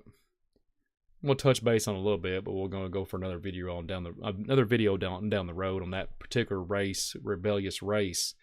But did you know that I typed in the Triple City, and did you all know, lo and behold, that narrative, and it's talking about this lovely capital that could literally pull up all of the, I mean, literally describes it in the Hindu culture, talking about it to fly in the air, it was scratching the belly of heaven. Its towers and walls of stone clad with metal was pulled out of the summit of the holy mountain of the north wind and thrown into the sea, where it and its vast population drowned. Stories of the celestial cities that are capable of flight were common during the time of Atlantis, right? So that's what we're talking about here in this subject. But my point is that triple city of so-called North America, I started digging into it and looking into it, and all indication where I come across, it led to Sri Lanka. No joke. Just can't make this stuff up. Sri Lanka. And y'all know I've done some stuff on Sri Lanka on other broadcasts, other programs, and you just can't make this stuff up. So, in Sri Lanka itself is a very mysterious thing, and I just want to touch base on that today because, you know, just like when we was talking about the Indian culture, they was talking about the Thunderbirds, sonic booms that me and Joshua was talking about referring. We're talking about right now these holy mountains being pulled, and there's some kind of flying Vinama that's massive. The mothership, I've heard all kinds of speculation that it's 2 miles in length, and God knows how, of the width, so to speak, of this mothership that they're so-called seeing or have picked up on radar or whatever the narrative is. So why in the world am I going back into ancient cultures, and they're talking about these ancient cities that are coming upon, and they're coming out of these mountains, etc. And that's why me and Josh was looking at each other kind of funny, even when we was sitting down yesterday having talk and stuff and conversation pieces, and the mountains and stuff that are being told that they're just mountain ranges. I'm not 100% sure what they are in some shape or form in some cases. I think some of the places where they have, higher electrical magnetic fields or whatever the magnetic field is, and if it's registering a certain frequency, I think there's something underneath the ground, obviously. But then you get into this narrative here, what we're talking about in the Atlantis narrative, in these celestial cities. If they have these weapons, what has been coming down out of the sky that y'all seen, and they call them dew weapons, right? They talk about how they can, we've seen footage and stuff that they cut through cars and stuff, and it's like a green laser. We've been told this through movies and stuff like that. A lot of depictions into laser beams coming down from the sky. Okay, so Atlantean technology, these celestial weaponries that could, the power of the universe, so to speak, in this narrative. So what do we got going on here, right? In these holy mountains, what do we got going on? You just can't make this stuff up. So you get into it a little bit more and read it, and the entire city, okay, would have a special navigation system, okay, for seeing at night, and high-speed capability to avoid detection from the ground. Hello. Think about it. And the ability to become either completely invisible, think about that one for a minute, or to appear if there are many copies of flying in the sky. So we're talking about how, like a can't even speak tonight, but hologram, so to speak, and replicate yourself to where you would see thousands. So we interviewed somebody that's seen 40 minutes worth of literally crafts flying in the sky. So one wonders what's really going on. I'm just collecting all this data too. So you got these stealth bombers that that we have, Air Force, the technology, these cloaking types of aerial that we have that we can fly over top and cloak ourselves in the sky. So what I'm reading here, we got floating cities.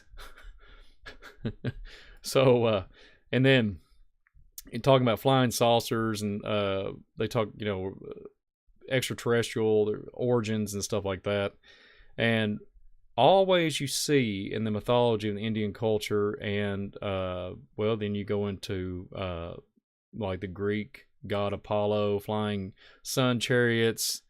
I mean, we can get into the flying throne of China, Thor, Norse tradition, just all kinds of stuff. We was talking earlier, me and Joshua, about thundering and sonic booms and cracking of thunder. My super awesome. No, I'm just kidding. I'm not that good, but my sound effects that I was just doing off the fly. I promise I don't practice these. It just whatever comes out of my mouth. So I hope y'all enjoy my little sound effects. But you know, this whole, like we was talking about at the beginning of the broadcast, all these different cultures, civilizations, and also in you know, in God's word in the Bible, you know, it's always everywhere. There's the you know, substantial amount of data, and you know, it's just these Venamas, they have a tie to the giant narrative. So I keep hearing a lot and digging into that they had 6 fingers. And I hear a lot into Atlantean culture that they had 6 fingers also. So that there was beings of different, you know, stature, okay, smaller, larger, and they would all go to this great Atlantean war, so to speak. And it makes you one would wonder that, you know, flying saucers, what we have now since the 40s. Back then, it would be, hello, the Vinama or the Orphana. You know, that Orphana is mentioned in the Book of Enoch.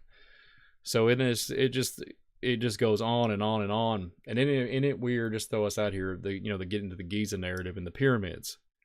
Isn't it just interesting that you know, you got the all-seeing eye and all that stuff, and you got that capstone on top of the pyramid. One would wonder, because I keep hearing and reading a lot when there was this great stature of a little g god of a high stature, you know, like so-called king, that they would fly these Vinama in over a city and extract whoever they needed to extract without the public knowing. Isn't that interesting? Because it almost rings a bell with the whole abduction thing and these whole whatever's going on, these triangle crafts that you see, or these orbs in the sky, or these motherships, so to speak. So one would wonder why they're not teaching that, and they say that's all figurative. But then when you cross-reference it with, you know, when you say alien now, you know, people like, oh yeah, it's aliens. But, you know, back then on the pulpits of America, they would say angelic or angels. But the Bible still literally says angel. But now we just categorize everything as alien in nature. But there was particular names, even in the Sumerian texts, and we can go into Hindu, all these different cultures. There was specific names of specific gods, little g gods, and etc. All these characters, their type of people, and etc. So one would wonder. So it just baffles the mind. And then I'll just read a few tabloids here. You know, you have the investigation. I heard something the other day, right, guys? And thank you all for tuning in this afternoon on the fly. Just a random, all over the place, literally the title of the show, all over the place, UFO news. And thank you for your subscribing, hitting that like button. God bless all you all and the love and support. And for real, the donations, I really am very thankful for that. I'm serious. I really am. But one get back on topic here. So, you know, they're poking the nest, so to speak, what I would say here in the good old Kentucky world. They're poking the nest. They're pulling the narrative. They've got, you know, we got ex-military, ex-Navy telling all their testimonies, etc. And this is, you know, these are younger men telling their testimonies. You know, we're looking, there's space junk in the sky. There's all these different things. You know, we got one day it's, you know, flying balloons, etc. It's just, you know, you can do a quick research, search. It's just inundated with all kinds of data. I seen something the other night that baffled me. I haven't looked too much into it anymore. But this one blows my mind. They're talking about, I don't even really know the name of it. They're talking about in the UFO realm that there's these close encounters, so to speak. And this has all supposedly started happening here in the last, you know, little bit. I don't know. They haven't really put a time on it. Last couple of years, last year, I keep hearing a lot of speculation. And there's all these names that's going thrown around. I heard something the other day like phantom dumb or something like that. Yeah, it sounds dumb. But something to that effect, that their people are experiencing some type of, let's just say, I try to watch what I say on here. There's something they're experiencing, and they end up they're really bad off. They're ill. And they're actually, I guess there's researchers out there, people that are looking at the data, because there's so much evidence of people, you know, I guess complaining about this phenomenon. And it's causing all these dips in their temperatures and they're paralyzed. They're having all kinds of weird anomalies. Okay. And they're saying it's from radiation, literally. And that would go back to when April of 2022, and they're talking about the 1,500-page report of, radiation burns, etc. And then, like, even since we've been on this broadcast, you can go do a quick UFO thing here. Elon Musk satellites are triggering. It triggers uptick. This is on New York Post. Elon Musk satellites triggers uptick in UFO sighting studies finds. We all know, what was it, 2020? I think it was 2020, if I'm not mistaken. He was throwing up these satellites, right? These the so-called Starlink, satellites, etc. But then they're trying to, the narrative. I would show them, but I've messed up my thing a while ago, and it's my fault. My little little area thing, but it's okay. We can still talk about it. But there's one headline here talks about, is there any connection between UFO sightings and the C, what, and the whole thing, the P, what, the PAND emic, it's been going on for a couple of years now. So I will mention this. I was trying to mention the other night on Spiritual Warfare Friday. We had some technical issues. I will mention this. I remember very clearly, I think it was in El Paso. I think I got this out the other night, but there was so much distortion and technical issues. They was referring to not staying, they would stay indoors between 10 p.m. and 5 a.m. I'll never forget that. 10 p.m. to 5 a.m. because of the what. They was literally telling that. And I could not believe that narrative even existed, but that was a thing. And that baffled me. That really did. That baffled me. And the only thing I could think about was dark light. You'll see something in the sky. That's just me, though. Who am I? Welcome to Visual Disturbance. But there's that. And then the whole uptick, especially there was, I remember in 2016. I remember there was in 2017. I remember there was uptick. And did you all know that this is random, but did you all know there's a prophecy? I'm trying to find it in my notes. I had it for another broadcast, but I'll just chime off on it here. I have it in my memory. It was a Cherokee prophecy. They talk about between 2004 and 2012, there was some type of the end of something, the end of their, I guess it was the time of times or something like that. I don't have all the data in front of me. It's on by memory, but I wanted to bring that up real quick because my mind that's where I'm headed right here. I just can't help it. But anyways, I don't have it on me at my disposal right now. But anyways, I have it right here in front of me. In the year 2004 to 2012, an alignment will take place on the Cherokee calendar in the heavens of the Rattlesnake constellation. One wonders, because you look at the Draco constellation and you look at the Serpent Mound in Ohio, and one would think it's just coming from literally just a guy that's been broken down by this old crazy world, has visual issues. One would think when you read this, when you look at the Draco constellations, and it's talking about a time of the double-headed serpent. Then it talks about the Orion and Jupiter. So what was just in the news recently?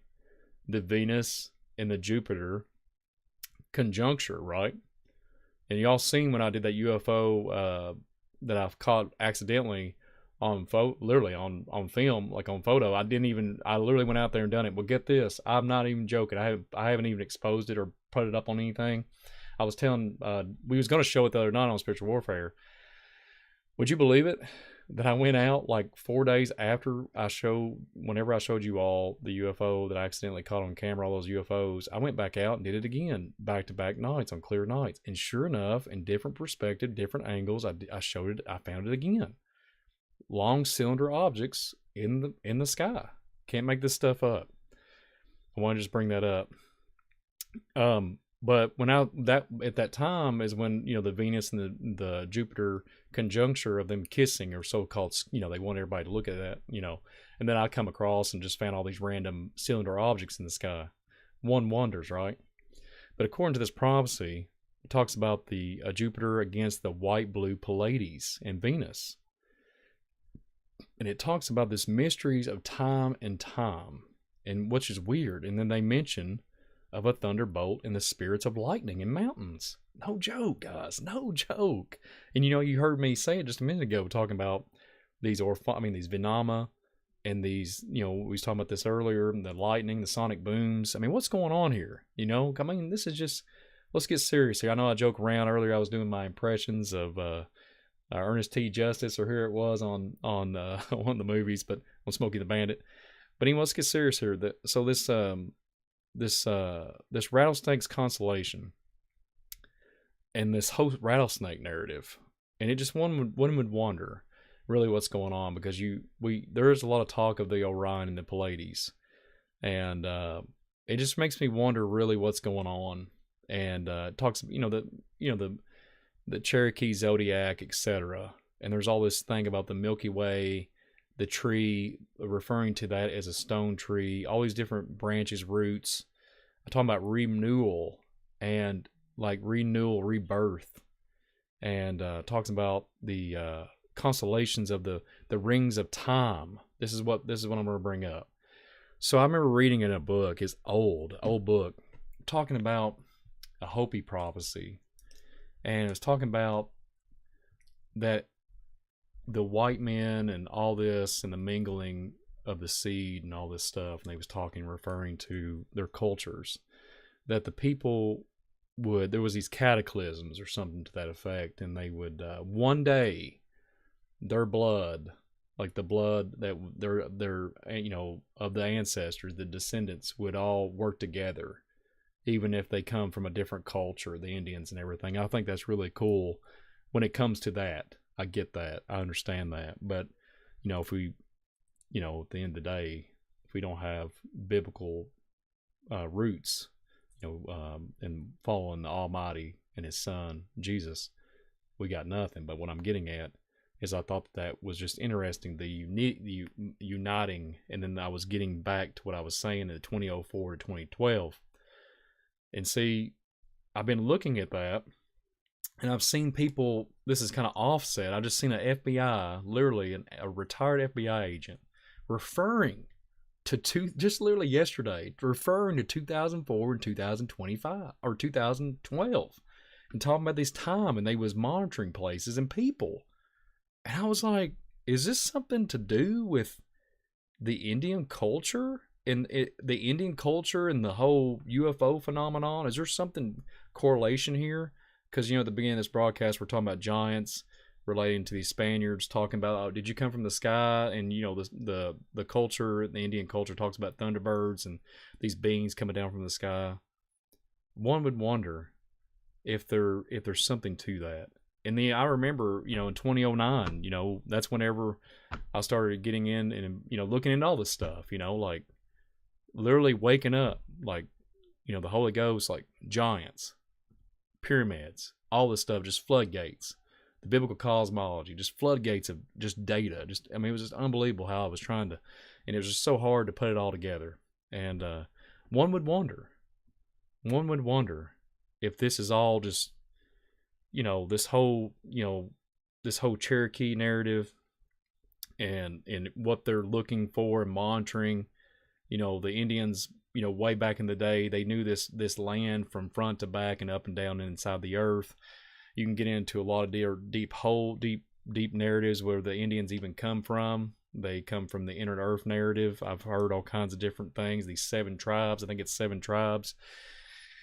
I mean, we'll talk about that on a later date on another broadcast. But one would wonder if there's something to do with the constellations. Absolutely. And I know we're not supposed to worship them, but I'm saying that our Almighty Creator, our Father in heaven, has created all this for a reason. And I'm just saying that from an Indian standpoint, and how they was so in tune, they had more knowledge. They was not indigenous. They wasn't. There was nothing when it come to education, they was very in tuned in the Earth narrative. They was intelligent. There was intelligence there. I'm not ever going to discredit that ever. My point is where we are today in this society, and the great Thunderbirds. If we had a time machine, we went back and we said there's a ship, there's a mothership, they'd be like Thunderbird, right? If we could speak the native tongue of a Native American, yeah, that's the Thunderbirds. That's the great star people. Well, what is that, right? And then we look at the fallen angel narrative in Genesis, and we look at the sons of God narrative, and we look at that, and we look at we look at what we're looking at here, and we put it all together, and it's just one big puzzle piece. But we'd be able to understand each other, even if we couldn't speak the native tongue. Yes, big ship, something's coming out of the ground, or whatever, something's coming out of the sky, whatever, it's scraping the heavens. Our perspective, we see clouds and everything. And that's what I'm saying. So I would never discredit Indian culture, but what I'm getting at is somebody's hiding something, and that literally, to me, they're like, when they're saying the mysteries in this Cherokee prophecy here, there's a lot of mysteries, and the Bible talks about mysteries of the world. The Father talks about mysteries that we'll never understand, But I just think it's interesting that there's a lot of interesting data, even with the Atlantean, even with the modern time, even, hundreds of years ago with the Cherokee, the Hopi prophecies. There's all kinds of it's a huge, gigantic endeavor trying to put it all together. But isn't that just interesting? Isn't that interesting? But yeah, here we are, hour and 46 minutes in, and there's me going on my gears tonight. I'm trying to let the four winds blow and my brain fire off here. So yeah, shout out to everybody. Before I get off here, Hippie Hebrew Homestead, God bless you. I just wanted to mention 2007 with Vertigo and Jupiter in her womb. Many people disregard that. There was another object before her and looked like a dragon, was censored. Yep, absolutely. Pretty phenomenal stuff. I think it's interesting too. Real quick, Hippie Hebrew.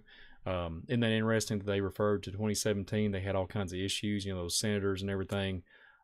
Literally just talking about the Tic Tac and all that, all this phenomenon started popping up. In that one would wonder, right? One wonders what is going on. In my opinion, gateways, portals, something. Like me and Joshua was talking about, literally like sonic boom, something coming out of the sky and then catching up and showing up on radar, perspective, visual, whatever it is, and we're able to collect the data and say, hey, there's something in the sky, so to speak. Yeah. And I think it's some kind of gateway. Something's going on around us. I mean, for real. And we need to be in prayer. Ephesians 6 verse 12 is coming to my mind. Principalities and all that, and the wickedness. I'm paraphrasing, but principalities and everything. That's literally that's it's all we're battling. We're battling that right now. Yeah. I mean, and this is what I'm saying. When I can if I get on here and say, well, I know exactly what's going on up there. When y'all are on here with me, I'm just a man trying to walk without assistance of a cane and look around and catch my visual, like literally trying to day in, day out, having literally visual issues and being very blessed to even be able to breathe God's air and get on here and do a broadcast and just enjoy this life for what's been given. Infirmities, live with it, move on. But when I cannot go out here and say, there's a mothership at the longitude, latitude, I need y'all to go in panic mode.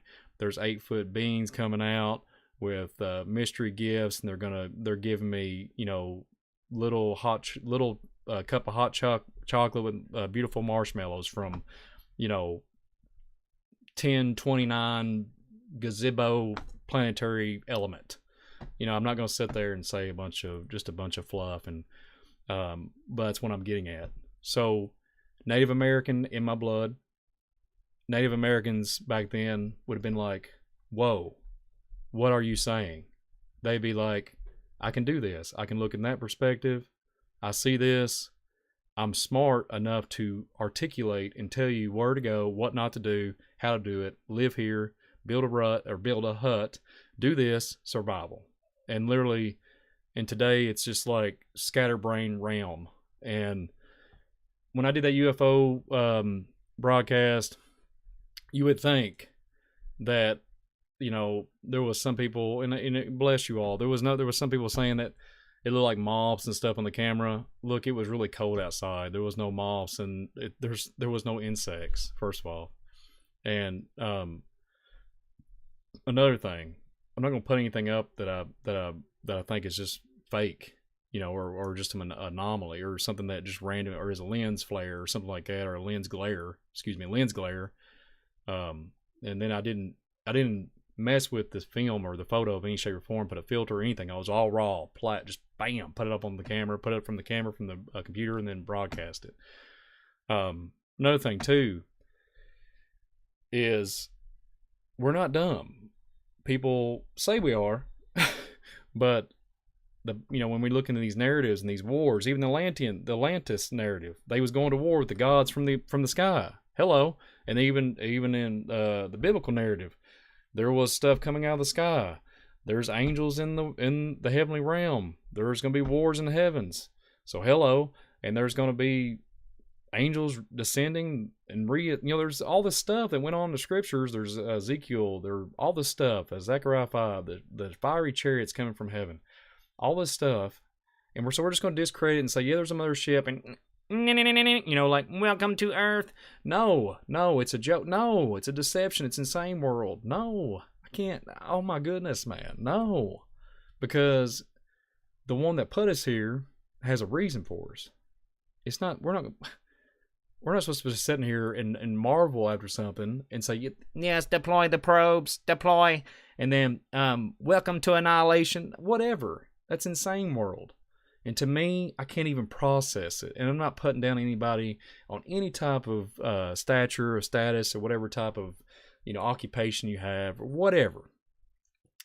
My point is, how in the world can you sit there when you're on the higher ranking of, on the status, that's all I'm going to say, and you have the data in your hands and you say, this stuff doesn't exist. Like, this stuff don't exist no more. Like, it just exists. It just started existing like in 2017. That baffles my mind. That blows my mind. If there's no, just exclude everything supernatural, exclude everything up into 2017. Now we're going to fit the narrative, and we're going to make our own narrative, I guess. But we just disregard all the data. Just disregard every piece of data that has ever existed. Just throw it all out in the trash, and we're going to start from 2017. Just give you a bunch of fluff. I can't stand it anymore. It's insane. So I hope everybody got something out of this, because that's just where I'm at in my heart, and I just don't understand how we can get to this point of saying, well, it's just all, look at the sky, take a picture, make sure we do this, telling you to do this, and our ancestors would be ashamed. They even if they listen, this is going to sound, even if our ancestors didn't follow the biblical narrative, if they didn't follow the Lord Almighty and Jesus Christ, when it comes to the worldly narrative, they would be probably very disgruntled. They would be very discouraged with especially when it comes into our as far as agriculture, planting, being tillers of the ground, being able to take a tree and build a house out of it. All kinds of skills when it comes to the man's on a fleshly standpoint is what I'm getting at. But they would be ashamed. They would be ashamed because there's nobody. Look, can anybody go out there and make? There is some. I know some people that can make a bow and arrow and some arrows. It would only take about a few hours. They're pretty smart and they can do that. But it just baffles me. And I just don't understand. So that being said, pray. Oh, real quick, pray for somebody. Pray for the Halls. Pray for John. He's not been feeling well. Pray for him. And I know he always says, emulate Messiah. Absolutely. And principalities, wickedness, and darkness. All these things that I've talked about today. no weapon formed against me shall prosper. It's just a lot to take in. It can be overwhelming, but that's what I'm saying. The ones in the know want panic, and I do not want. There's just no reason for that, because we're talking about, yes, there's aliens from the manipulation of all kinds of stuff that goes way back from the oath on Mount Graham or Mount Hermon, I mean, at the Enoch narrative, all that from the 200 Watchers. Yes, there is completely no telling what's been going on. I mean, good night. Look at what we've done the last 100 years as a human culture. Could you imagine somebody with the help of an angelic standpoint, or if they was a hybridization creature like Anunnaki, could you imagine what they could do with 1,000 years of knowledge? They could tear. I mean, there's no telling what kind of stuff they could come down the pike with. So that being said, there has to be. The Holy Ghost gives us. We get our knowledge from Him, and this stuff. We have no need for it, and we should not be. When it talks about in Ephesians, put on the full armor of God, we're supposed to put the full armor of God on, and He will fight our battles. But I didn't mean to go on a big rant, but I wanted to put that in there because that's the most important thing is walking that walk and talking that talk and walking that narrow path. This stuff is very interesting, and yes, but I would not get caught up in the narrative and say, well, there's little probes coming down and there's little men running around with laser beams, because there's cultures in the day with literally documentation that says totally opposite. But yeah, that being said, I hope everybody's enjoyed the broadcast, and thanks and shout out to Joshua Watts. I know he had to go because of his little girl, and I know it's been a while since I've done a broadcast. I had some tech issues, got them all squared away. Praise God, this broadcast went really well. Thank you, Lord. But yeah, if you haven't subscribed, if you haven't hit that like button, please do. I hope everybody's blessed. This is the longest broadcast I've done in a long time. I'm getting ready to do Dan Badoni status on this, man. I'm an hour and 57 minutes in. But I know Jason was in here earlier. But anybody that's new to the channel, God bless you guys. Come back. If you haven't subscribed, come back. If you haven't subscribed, well, if you didn't subscribe, still come back, But thanks for spending the afternoon with me. Thank you all. Thank you, Ray, for moderating the chat for me. Shout out to Bill. Cody. They stay steady. Yeah. I'm checking out y'all's comments. Y'all cracking me up. Tuning in late at work. Yeah, Cody, man. I can't catch up with you anymore, man. Even texting you, I seem like I'm getting. And I think Joel was in here a while ago, and man, I haven't been able to catch up with anybody, guys. I'm so sorry. Sometimes I don't get back with you guys. It's not that I don't want to. It's just I get caught up with everything, and some days I have hard days and others, and I can't function like I should. So, but yeah. Jesus owns me, Brian Gilbo. God bless you. But yeah, I hope y'all enjoyed the broadcast today. And thank you all for all the donations. I'm serious. Thank you all so much. Thank you, Ray, for plugging in my mugs, my t-shirts and stuff. But Kentucky's finest nephilim chaser. So if y'all listen, there's been some people message me and stuff and make me laugh. If y'all can, if anybody's a welder, anybody a mechanic, anybody find me a body, a frame, and y'all can make it happen and somebody that could drive the thing for me, I will go on Nephilim chaser hunts with the Nephilim chasers Kentucky finest. Wouldn't that be funny? We'll have the speakers a popping, and if I see a mound of dirt, we'll stop and say hey, and we might even give out some expired milk from 2019. How about that? It's an inside joke if y'all are new to the channel. So that's when my world stopped, was in 2019. So it would be some nasty old milk sitting in the back of a truck. But anyways, it's coming from an old broken down milkman. But But yeah, it's been a great broadcast. I hope y'all have been, yeah, I hope, oh, Dirk, yeah, thank you. Bless you. Yeah, I'm trying to be upbeat spirits today. And yeah, today's a decent day. But anyways, y'all be blessed. And, I hope y'all have a wonderful day. I seriously hope y'all, and then, real quick, I'm going to try to do something here soon. I'm going to make an announcement. I'm gonna try to work on doing like a daily, or maybe not a daily, but every couple of days, maybe a couple times a week, do like a news kind of broadcast. Let me know in the chat before I get off here if y'all would like that. But it's gonna be a little bit of type of different news. I'm gonna do like archaeology news, and then even something maybe dated way back. You know, if it's early 2000, you know, archaeology finds or something, even modern day new stuff, and then we'll just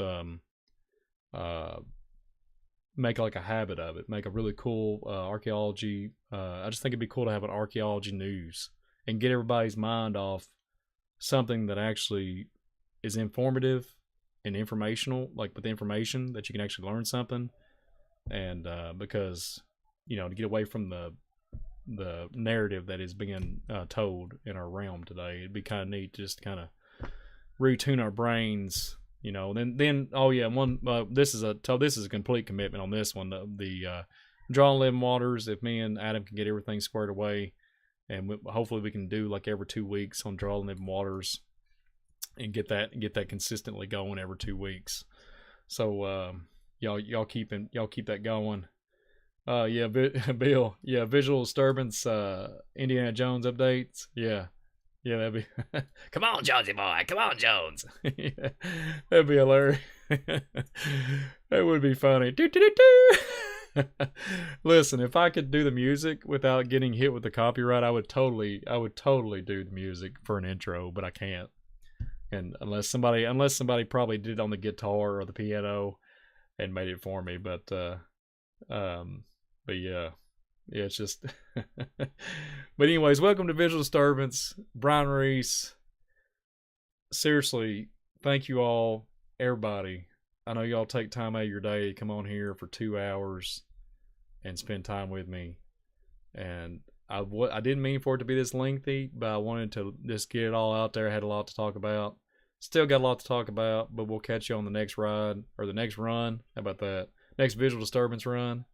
I don't run, but I can do a lot of falling, but I just keep getting back up. So y'all be blessed, and y'all keep it real out there in this old crazy world. Yeah, y'all keep it real out there. Watch out for the you know, the mothership or whatever, or the multi ships.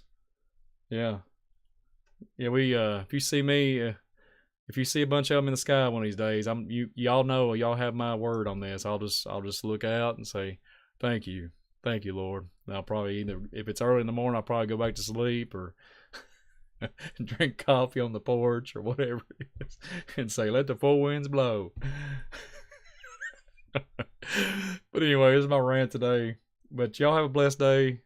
2 hours and something live broadcast. Shalom, everybody. Y'all keep it real out there, for real.